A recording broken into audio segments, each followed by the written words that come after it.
모든 것은 거기서부터 시작되었다.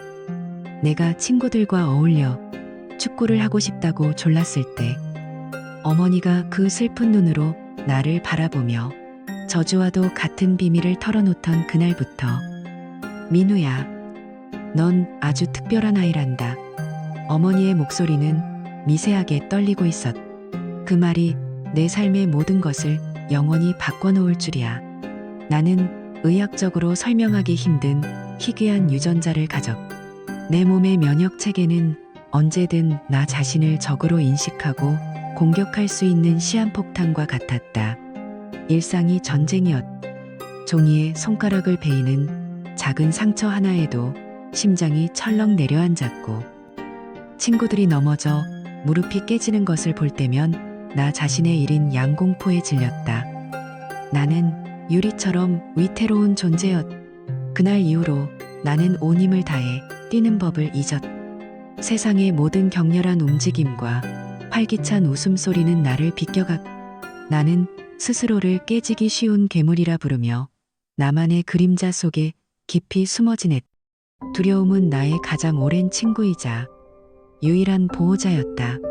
시간이 흘러 대학에 들어갔지만 내 삶의 배경은 크게 달라지지 않았. 회색빛 복도, 코를 찌르는 소독약 냄새, 그리고 하나같이 창백하고 지친 얼굴들.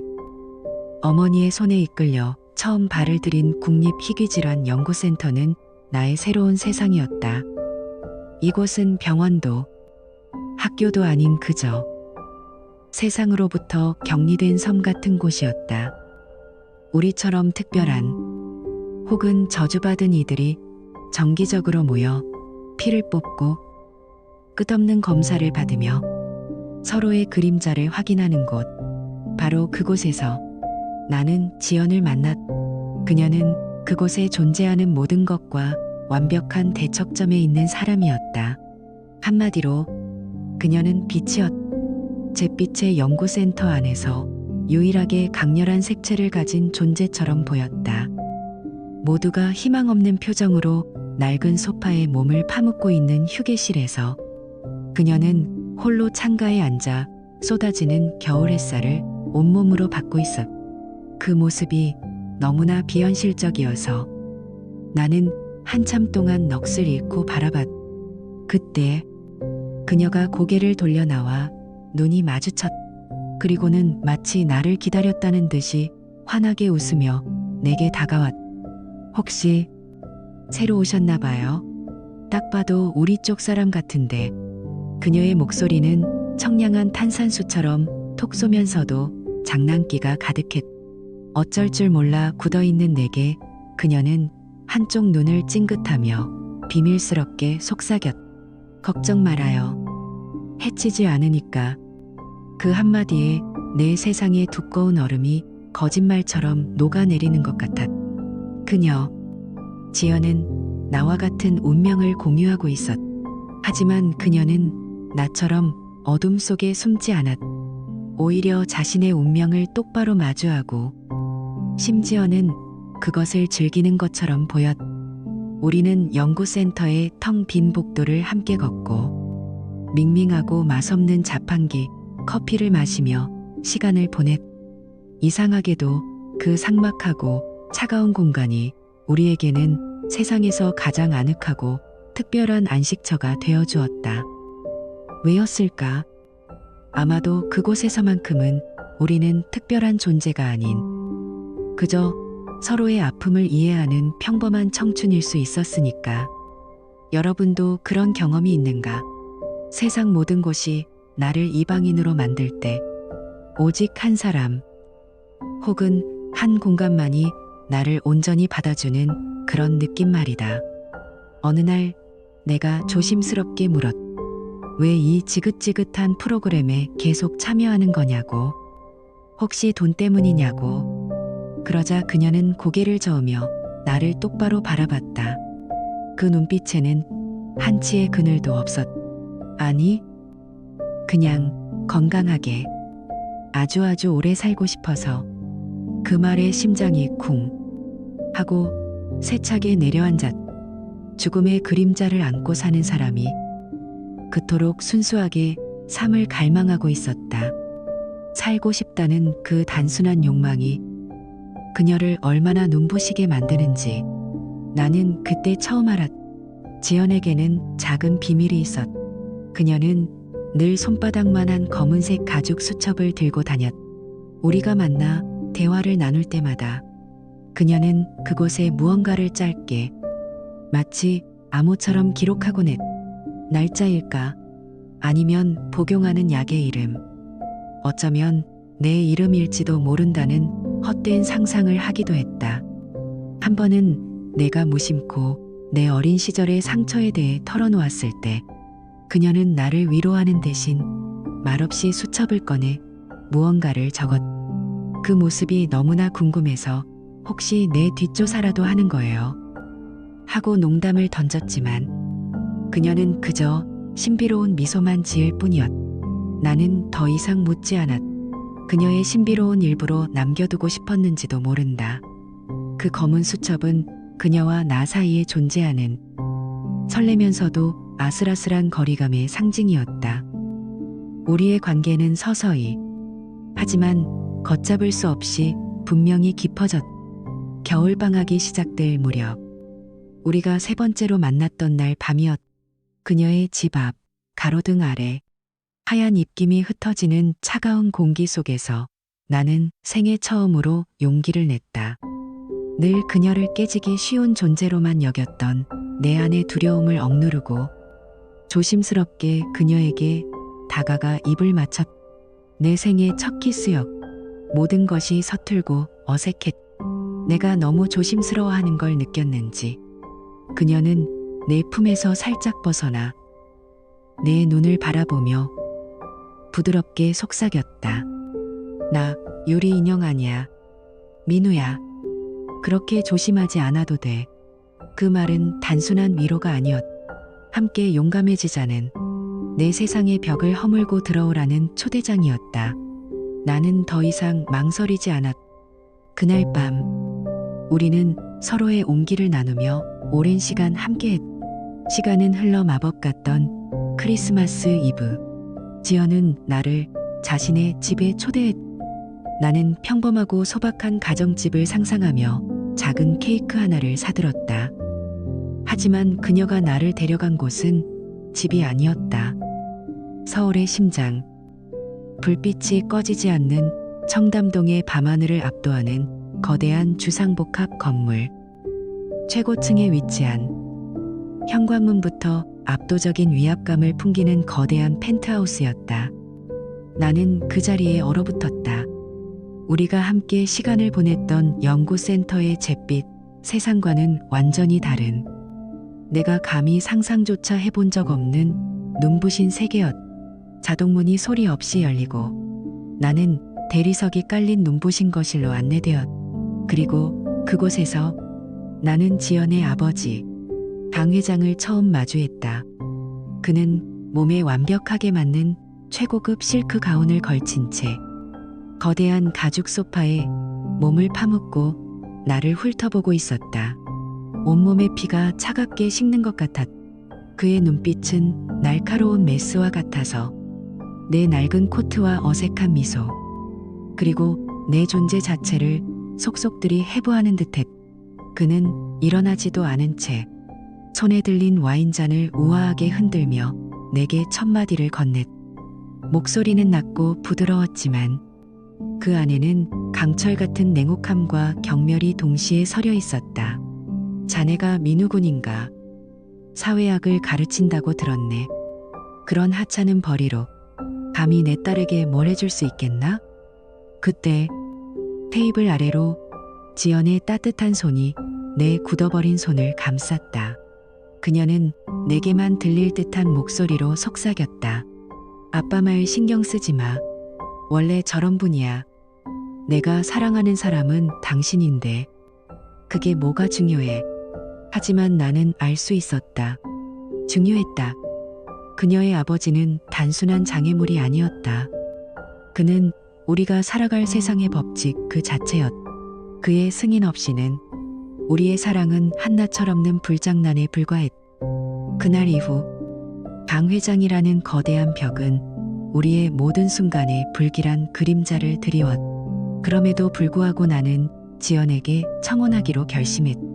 내 모든 진심을 담아 내 능력 안에서 가장 근사한 한옥 레스토랑을 예약하고 몇 달치 월급을 모아 산작은 다이아 반지를 떨리는 손으로 준비했.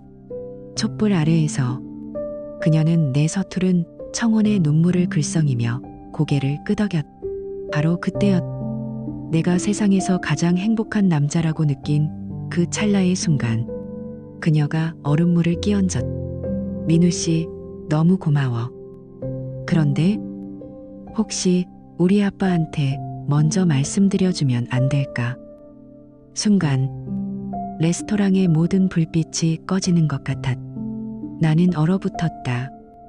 지연아, 내가 지금 입사 면접이라도 보는 것 같아.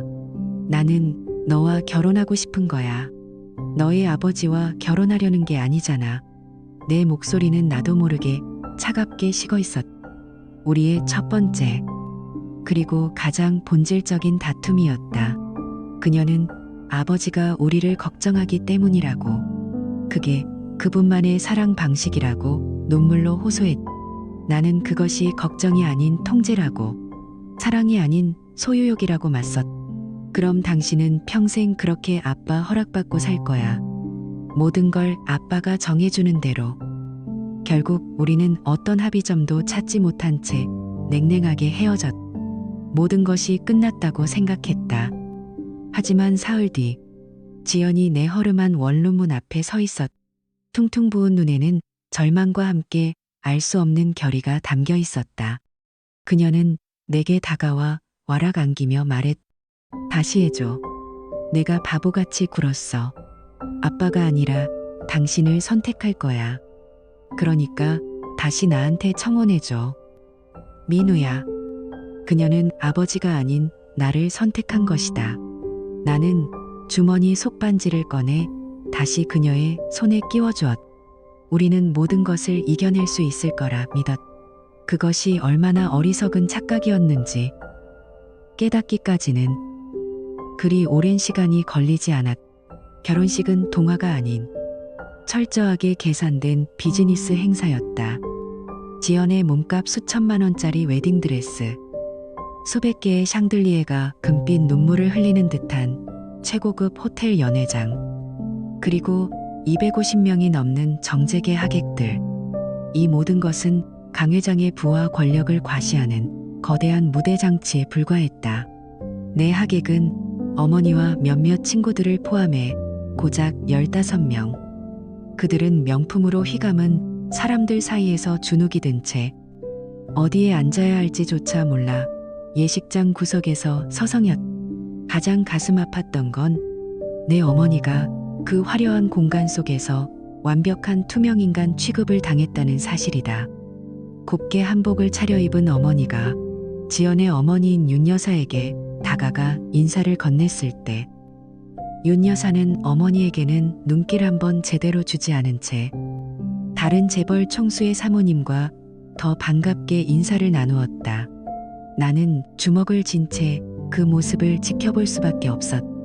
이가 갈릴 정도로 분했지만 그저 입술을 깨물며 이 모든 것이 지연의 가장 빛나는 날을 위한 것이라 되뇌일 뿐이었.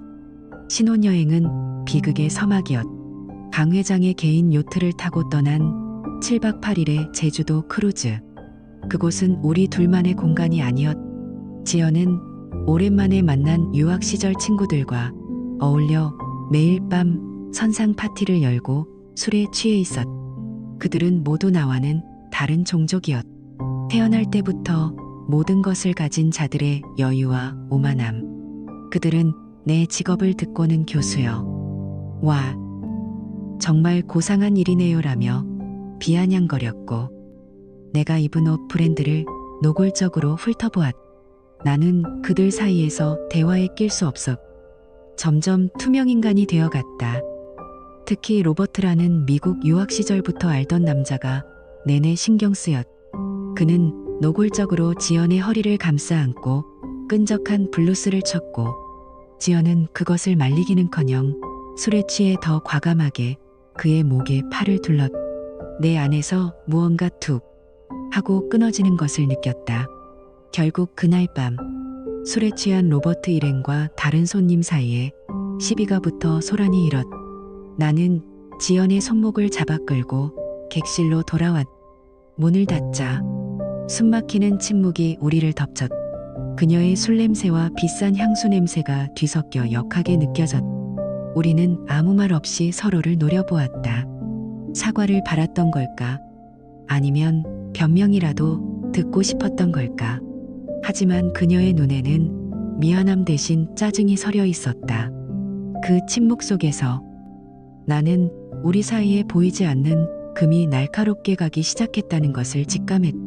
한국으로 돌아온 후 우리의 결혼 생활은 본격적으로 황금 세장 안으로 들어섰다. 강 회장은 우리의 모든 것을 통제하기 시작했. 그는 지연의 안전을 위해 최고급 독일제 세단을 보냈고 생활비 걱정 없이 편하게 살라며 내 월급의 수십 배에 달하는 돈이 매달 들어오는 블랙카드를 주었다.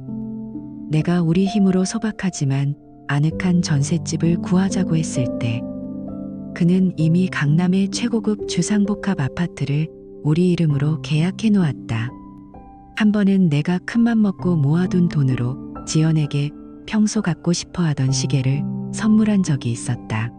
하지만 그날 저녁 지연은 더 비싼 명품 시계를 차고 나타났다. 아빠가 커플 시계라고 보내주셨어. 예쁘지? 그녀는 해맑게 웃었지만 나는 내 선물이 순식간에 초라한 쓰레기가 되어버린 기분이었다. 나는 점점 내 삶의 주인이 아닌 강 회장의 꼭두각시이자 지연의 액세서리가 되어가는 기분이었다.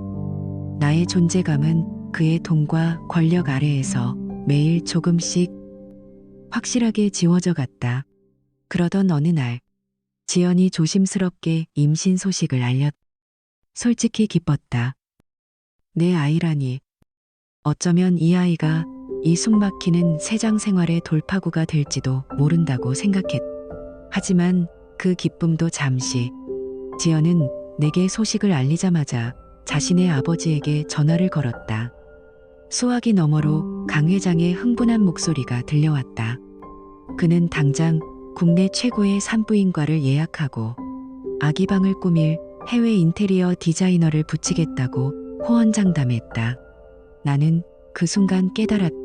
나는 이제 한 아이의 아버지가 되는 것이 아니었다. 당시 가문의 후계자를 잉태한 내 아내의 남편이 될 뿐이었다. 지연의 기쁨에 찬 얼굴을 보며 나는 등골이 서늘해지는 것을 느꼈다. 이것은 축복이 아니었다. 나를 옥죄어올 더 정교하고 거대한 세장의 시작이었다. 나는 이제 이 화려하고 거대한 황금 세장에서 영원히 벗어날 수 없게 된 것이다. 운명의 그날 밤도 그랬다. 지연은 외출 준비를 하며 거울 앞에서 화장을 고치고 있었다. 자기야, 나 오늘 친구 랜디 집에서 파티가 있어서 좀 늦을 것 같아. 자정 전에는 꼭 들어올게. 그녀는 다가와 내 뺨에 가볍게 입을 맞추고 현관을 나섰다.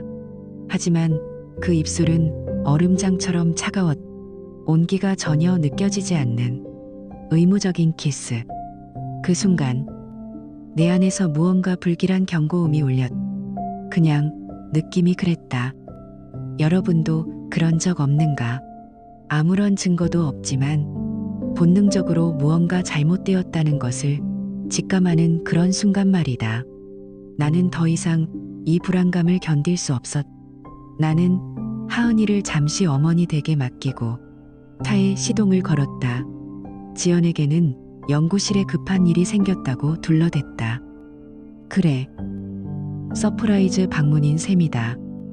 그녀의 거짓말을 확인하고 싶은 잔인한 호기심이었을까? 아니면 내 의심이 틀렸기를 바라는 마지막 희망이었을까? 랜디의 집은 강남의 호화로운 빌라였다.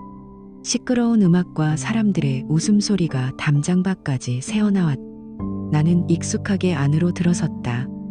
와인잔을 든 사람들이 가득했지만 아무리 둘러봐도 지연의 모습은 보이지 않았. 도대체 어디 있는 거지? 심장이 불길하게 뛰기 시작했. 그때 파티 주최자인 랜디가 나를 발견하고는 사색이 되어 달려왔. 민호 씨, 여긴 어쩐 일이야? 미리 연락이라도 주지. 그의 눈빛은 불안하게 흔들리고 있었다. 그는 어색하게 웃으며 내 어깨를 붙잡고 1층에만 머물게 하려는 듯 필사적으로 대화를 이어갔다. 이리 와서 술 한잔해. 좋은 와인 들어왔는데. 그 모습에 내 의심은 확신으로 바뀌었. 나는 그의 팔을 뿌리치고 2층으로 향했. 2층 복도는 1층과는 달리 조용했. 몇몇 커플들이 소파에 앉아 속삭이고 있었지만 그곳에도 지연은 없었. 포기하고 돌아서려던 순간 소리가 들렸다. 아주 미세한 소리. 억지로 억누르는 듯한 규칙적이지 않은 낮은 호흡 소리. 그리고 여자의 교성. 나는 본능적으로 그 소리가 무엇인지 알아챘. 온몸에 피가 얼어붙는 것 같았. 소리는 복도 왼쪽 두 번째 방문 안에서 새어나오고 있었. 나는 비틀거리며 그 문으로 다가갔다. 손잡이를 돌렸지만 문은 굳게 잠겨 있었. 문을 두드리지 말았어야 했다. 그냥 돌아서서 아무것도 못 들은 척 했어야 했. 하지만 나는 멈출 수 없었. 내 안에 무언가가 이미 부서져 내리고 있었다. 나는 이성을 잃고 문을 미친 듯이 두드리기 시작했. 지연아, 안에 있는 거 다 알아. 당장 문 열어. 내 고함 소리에 복도에 있던 사람들이 하나둘씩 모여들었다. 음악 소리도 멎었다. 모두가 숨을 죽인 채 나와 굳게 닫힌 방문을 번갈아 쳐다봤다. 하지만 방 안은 쥐죽은 듯 조용했.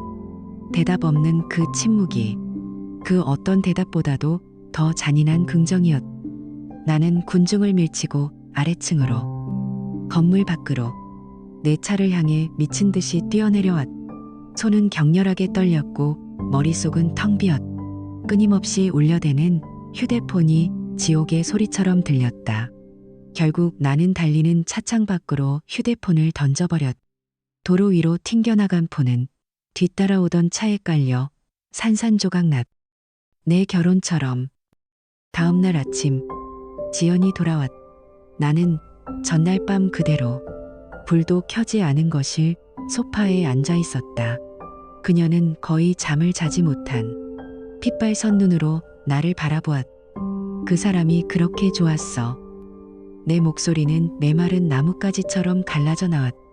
그래서 우리 결혼, 우리 딸, 그리고 나를 그렇게 쉽게 버릴 수 있었던 거야.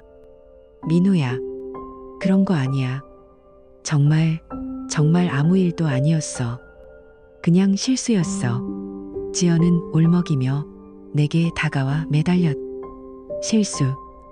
나는 그녀를 뿌리치며 실수했. 실수. 그럼 한번 설명해봐. 우연히 2층에 갔. 우연히 그 방에 들어갔. 우연히 다른 남자와 침대에 누워 우연히 그런 소리를 냈다는 거야.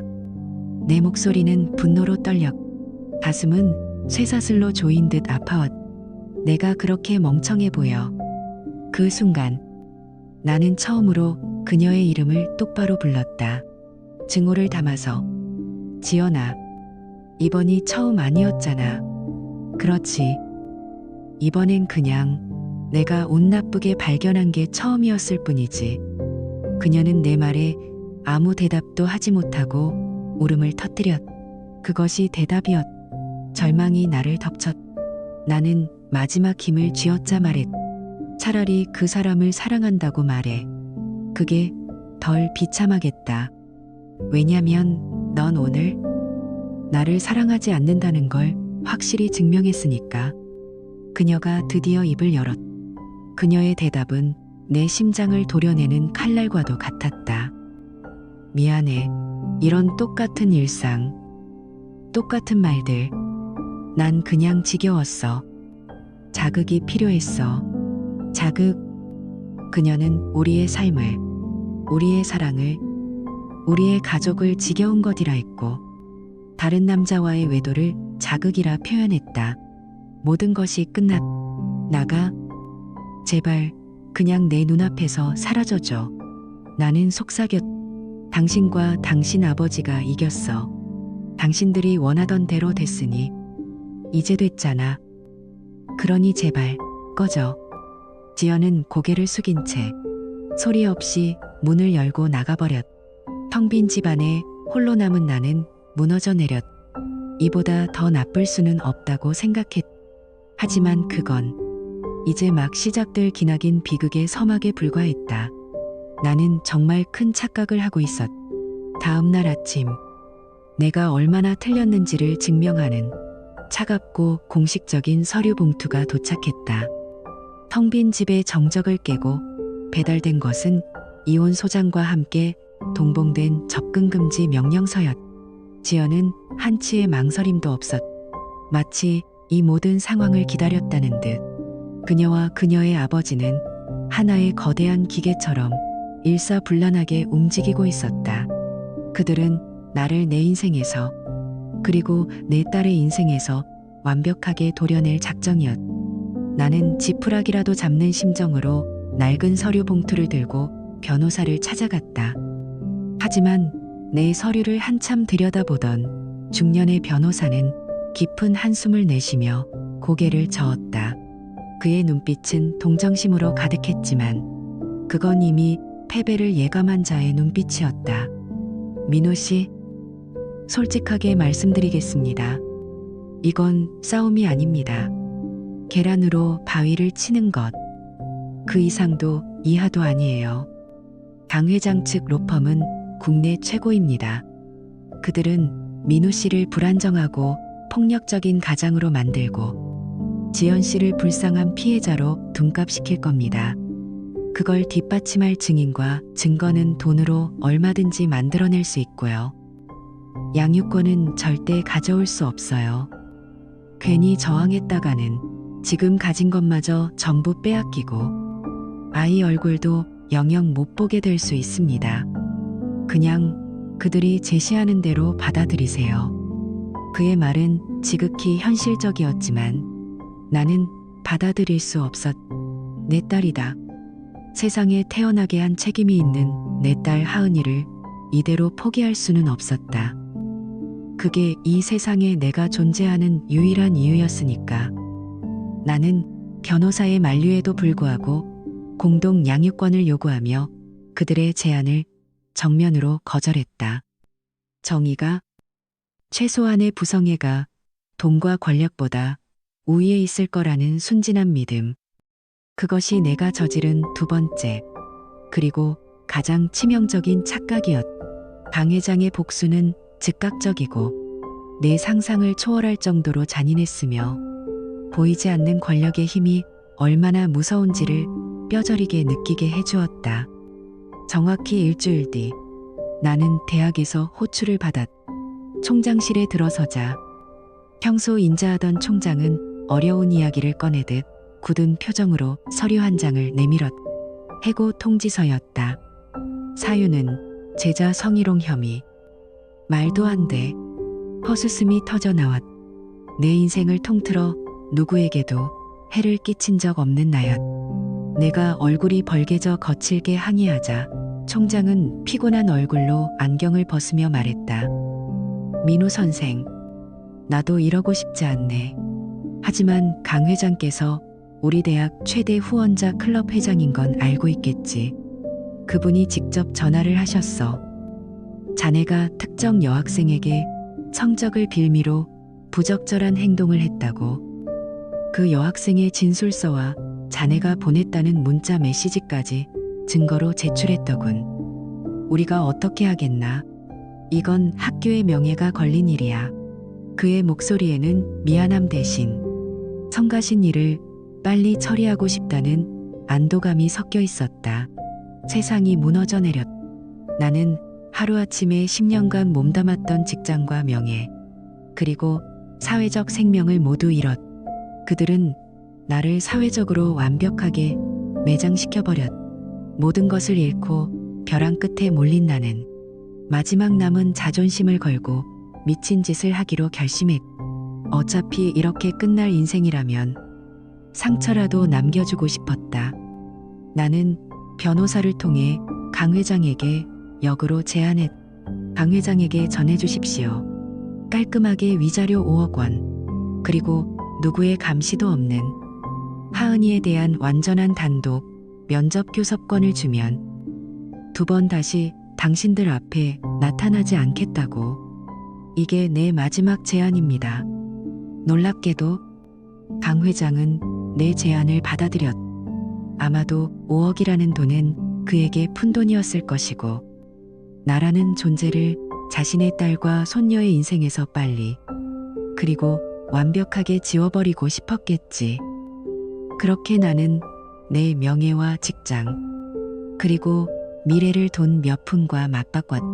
한 달에 단 한 번, 토요일 오전 10시부터 일요일 저녁 6시까지 하은이를 볼 수 있는 권리를 얻기 위한 대가는 너무나 비참했.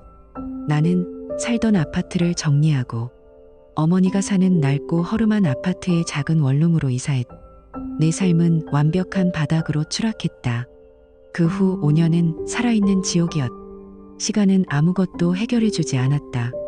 지연은 내가 발견했던 그 남자 도연과 보란듯이 재혼했.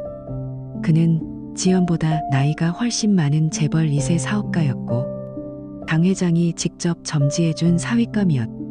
그리고 그들은 그 5년 동안 온갖 교묘하고 잔인한 방법을 동원해 내 딸 하은이에게 나를 가난하고 무능하며 엄마를 괴롭힌 나쁜 아빠로 세뇌시켰.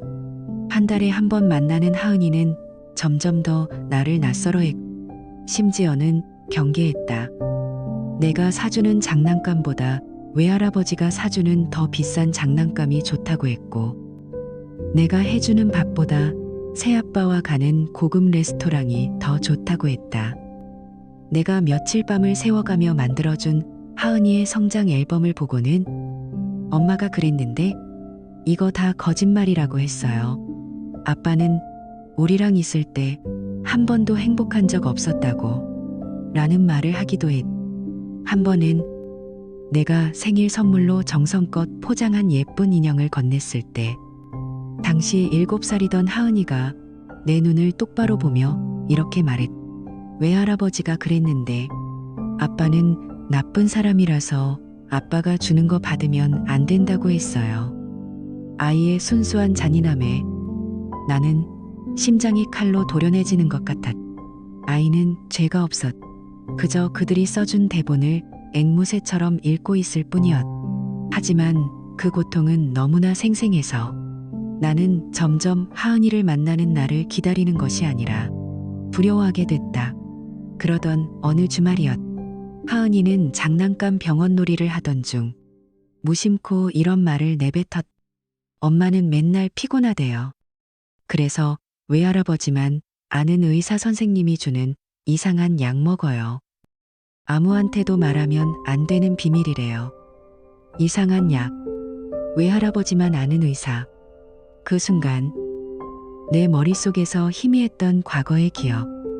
국립희귀질환연구센터의 차가운 복도와 그곳에서 유난히 생기를 잃어가던 지연의 모습이 스쳐 지나갔다. 뭔가 이상했. 아주 많이.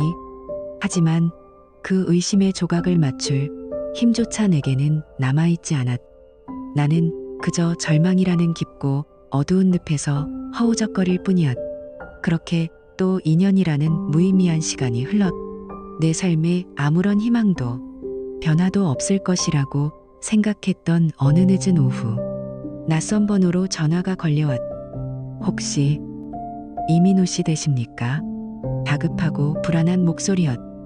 조금 전 강 회장님과 가족들이 탄 차량이 끔찍한 교통사고를 당했습니다. 그의 목소리는 다급했다. 나는 이미 모든 것을 예감하고 있었. 지연 씨가 교통사고로 간에 심각한 손상을 입었습니다.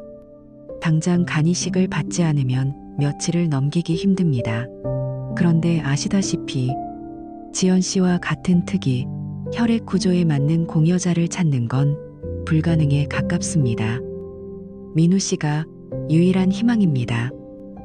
역시 세상은 참 뒤틀린 유머 감각을 가졌다. 나를 나락으로 떨어뜨린 여자. 그녀의 목숨이 이제 내 손에 달리게 된 것이다. 그래서요.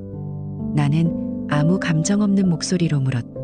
강 회장님께서 수술에 동의해 주신다면 성금으로 50억을 제시하셨습니다. 50억. 내 인생을 망가뜨린 대가로 그들이 제시한 금액이었다. 나는 실소를 터뜨렸. 거절하겠습니다. 나는 그의 말이 채 끝나기도 전에 전화를 끊어버렸. 하지만 그들의 접근은 이제 시작에 불과했. 이틀 뒤 내 허름한 원룸의 문을 두드린 것은 지연의 어머니 윤 여사였. 한때는 나를 벌레 보듯 무시하던 그녀가 이제는 눈물로 범벅이 된 얼굴로 내 앞에 서 있었다. 민우 군, 제발 우리 지연이 좀 살려주게. 자네도 아이 아빠니 알 거 아닌가? 내 딸이 하은이 엄마가 죽어가고 있어. 그녀는 내 바짓가랑이라도 붙잡을 기세로 애원했. 하지만 내 마음은 7년의 세월 동안 이미 돌처럼 굳어버린 뒤였다. 안타까운 일이군요. 가서 위로의 말씀 전해주십시오. 나는 차갑게 말하며 문을 닫았. 그리고 마침내 그가 찾아왔. 모든 비극의 연출자 강 회장이었다. 그는 단 한 번도 고개를 숙여본 적 없을 것 같은 오만한 모습 그대로 내 초라한 원룸문 앞에 서 있었. 나는 그를 15분간 문 밖에 세워둔 뒤에야 문을 열어주었. 그는 내 방을 경멸적으로 훑어보더니 본론을 꺼냈. 70억. 아니, 100억을 주겠네. 자네 인생을 통째로 바꾸고도 남을 돈이야. 이 돈 받고 지연이 살려. 그리고 평생 자네 딸 하은이에게 떳떳한 아버지 노릇하며 살아. 그의 목소리에는 모든 것을 돈으로 해결할 수 있다는 확신이 가득했다. 그 순간 내 안에서 억눌려왔던 증오가 폭발했. 나는 미친 사람처럼 웃기 시작했. 하하하, 강 회장님. 당신은 정말 아무것도 변하지 않았군요. 여전히 돈이면 모든 게 해결될 거라 믿으시네요. 나는 그의 눈을 똑바로 쳐다보며 말했. 당신이 내 직장과 명예를 빼앗고 나를 사회적으로 매장시킬 때 지불했던 대가가 얼마였죠? 고작 5억이었습니다. 그런데 당신 딸 목숨값은 100억이라 대단하네요. 하지만 어쩌죠? 난 그 돈에 관심이 없는데. 자네 지금 제정신인가? 제정신이냐고요? 당신들이 내 인생을 송두리째 망가뜨렸을 때 내 정신은 이미 산산조각 났습니다. 당신들이 나를 악마로 만들었으니 이제 그 악마와 거래해야 할 시간입니다. 내 대답은 아니오입니다. 그러니 이제 그 더러운 돈 가지고 내 집에서 당장 꺼져주시죠. 당신 얼굴을 보고 있으니 참아왔던 사리가 터져 나올 것 같으니까. 강 회장은 태어나서 처음 겪어보는 모욕과 거절에 얼굴이 불그락푸르락해졌지만 아무 말도 못하고 돌아섰. 그는 이겼다고 생각했겠지만 그와 지연은 내 마음을 돌로 바꿔버린 대가를 이제야 치르게 된 것이다. 며칠 후 나는 마지막 마침표를 찍기 위해 직접 병원을 찾아갔. 지연이 죽어가고 있는 곳. 병실 문을 열자 그곳에는 그녀의 새남편 도연이 지키고 있었다. 그는 나를 보자마자 노골적인 경멸에 눈빛으로 소리쳤. 네가 여길 어디라고 와. 마지막으로 인사나 하러 왔지. 곧 죽을 사람한테. 나는 냉소적으로 대답했. 그가 주먹을 날리려는 순간 침대에서 지연의 희미한 목소리가 들렸다. 그만해, 둘 다. 나는 침대로 다가가 생명 유지 장치에 의지해 간신히 숨만 붙어 있는 지연을 내려다보았다.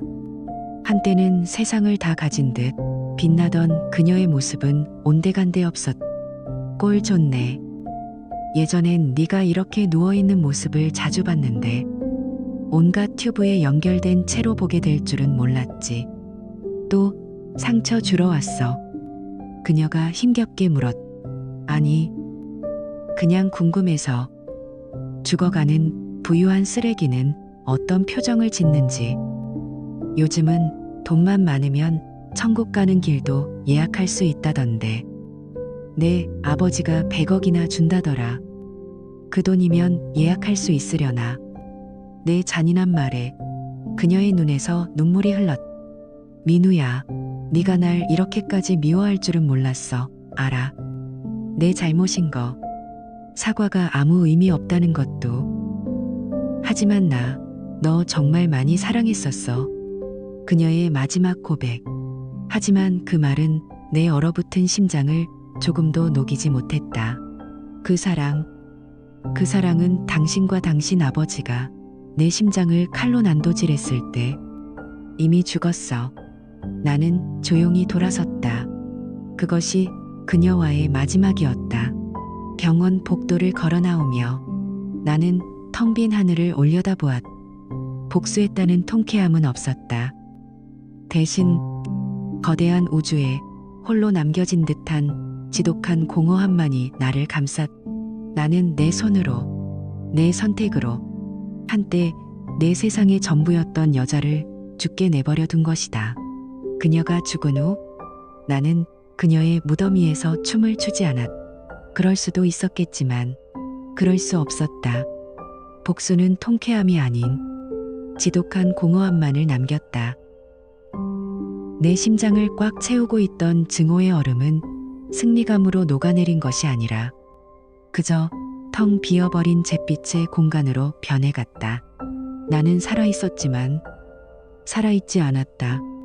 어머니는 여전히 명절마다 하은이에게 카드를 보냈지만 단 한 번의 답장도 오지 않았. 그저 수치인 불명이라는 도장이 찍힌 채 나의 죄책감처럼 되돌아올 뿐이었. 지연이 세상을 떠나고 2년쯤 지났을까. 내 삶이 이 잿빛의 무덤 속에서 영원히 끝날 것이라 생각했던 어느 날, 한 사람이 나를 찾아왔다. 아니, 정확히 말하면 운명이 나에게 마지막 기회를 보내왔. 그녀의 이름은 수진이었다. 과거 나를 올감했던 그 국립연구센터에서 옛 참가자들의 건강 상태를 추적 관리하던 연구원이었. 꼭 오실 필요는 없어요. 하지만 5년이나 지났으니 예전 데이터와 비교해서 지금 컨디션이 어떤지 확인하고 싶어서요. 전화기 너머로 들려오는 그녀의 목소리는 밝고 따뜻했다. 나는 마지못해 그러겠다고 답했. 약속날 연구센터에서 만난 그녀는 내가 상상했던 연구원의 모습과는 거리가 멀었다. 어깨까지 내려오는 곱슬거리는 붉은 머리, 장난기 가득한 초록빛 눈동자, 그리고 죽은 깨가 사랑스러운 얼굴. 그녀는 내 기록을 보며 담담하게 말했. 기록을 보니 같은 참가자였던 지연 씨와 결혼하셨었네요. 그리고 두 분 사이에 아이도 있으셨고요. 딸 하나 있습니다. 이름은 하은이요. 내 목소리는 퉁명스러웠. 지금은 어떻게 지내나요? 잘 모릅니다. 몇 년째 연락이 끊겼어요. 그 애엄마와 외할아버지가 제가 괴물인 것처럼 세뇌시켜 놨거든요. 내뱉고 나서야 후회했. 처음 보는 사람에게 너무 날카롭게 말해버렸. 하지만 그녀는 놀라거나 나를 판단하는 대신 그저 안타까운 눈빛으로 나를 바라보며 말했다. 그랬군요. 정말 안타깝네요. 그래도 언젠가 다시 만날 기회가 있을 거예요. 아이들은 결국 부모의 두 얼굴을 모두 알아야 하거든요. 그래야 온전한 자신을 찾을 수 있으니까요. 그녀의 말은 비수처럼 날아와 내 가슴 깊숙이 밝혔다. 처음이었다. 내 과거를 심판하지 않고 그저 있는 그대로 들어준 사람은 수진과 나는 바로 연인이 되진 않았다. 하지만 우리는 천천히 조심스럽게 서로의 마음을 나누게 되었. 그녀는 똑똑했고 유쾌했으며 무엇보다 상처로 가득한 내 과거를 캐묻거나 판단하려 하지 않았다. 그녀는 그저 지금의 나라는 사람을 알고 싶어 했. 꽁꽁 얼어붙어 있던 내 마음이 그녀의 따뜻함 앞에서 조금씩 녹아내리기 시작했다. 우리는 4년간 함께 살았고 나는 마침내 그녀에게 청혼했다. 우리는 더 이상 어리지 않았고 단 하루의 시간도 낭비하고 싶지 않았다. 우리의 결혼식은 가족과 가까운 친구들 몇 명만 모인 아주 소박한 자리였다. 하은이에게도 초대장을 보냈지만 그 초대장은 역시나 수신자 없음 도장이 찍힌 채 반송되었다. 그 순간 가슴 한쪽이 시리게 아파왔지만 내 옆에는 내 손을 꼭 잡아주는 수진이 있었다. 나는 더 이상 혼자가 아니었다. 결혼하고 몇 년 뒤 내 유일한 버팀목이었던 어머니가 세상을 떠나셨다. 그것은 정말 힘든 일이었지만 어머니는 내게 사랑과 용서라는 마지막 유산을 남겨주셨다. 어느 날 저녁 어머니의 사진을 보며 슬픔에 잠겨있는 내게 수진이 다가와 조용히 말했다. 하은이가 아직 당신을 용서할 준비가 안 됐을 수도 있어요. 하지만 그렇다고 해서 당신이 당신 자신을 용서하지 않아도 된다는 뜻은 아니에요. 이제 그만 당신 자신을 용서해줘요. 당신은 행복할 자격이 충분한 사람이니까. 그녀의 말은 신의 계시처럼 내 마음을 울렸다. 용서? 나는 복수를 선택했지만 단 한 번도 나 자신을 용서해 본 적이 없었다. 나는 그날 밤 아주 오랜 시간 동안 소리내어 울었다. 과거의 나를, 어리석었던 나를, 그리고 상처 입었던 내 영혼을 끌어안고 울었다. 그날 이후 나는 과거를 더 이상 무거운 짐이 아닌 나를 성장시킨 배움으로 바라보는 법을 배우기 시작했다. 물론 쉽지 않았다. 하지만 우리는 의도적으로 과거를 들추는 대신 지금 이 순간 서로를 존중하고 함께 살아가는 일에 집중했다. 함께 산책을 하고 작은 정원을 가꾸고 가끔은 지인들과 조촐한 저녁을 나누었다. 인생은 조용했지만 우리는 그것으로 충분히 행복했다.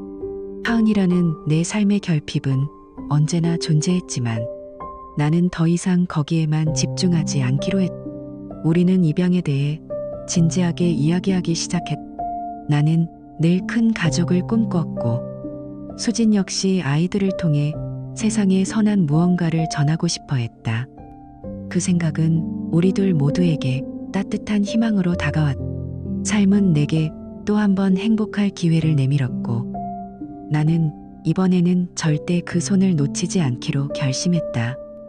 과거의 상처는 점점 희미해졌고 무엇보다 매일 아침 눈을 뜨고 살아있다는 사실의 소중함을 깨달을 수 있게 되었다.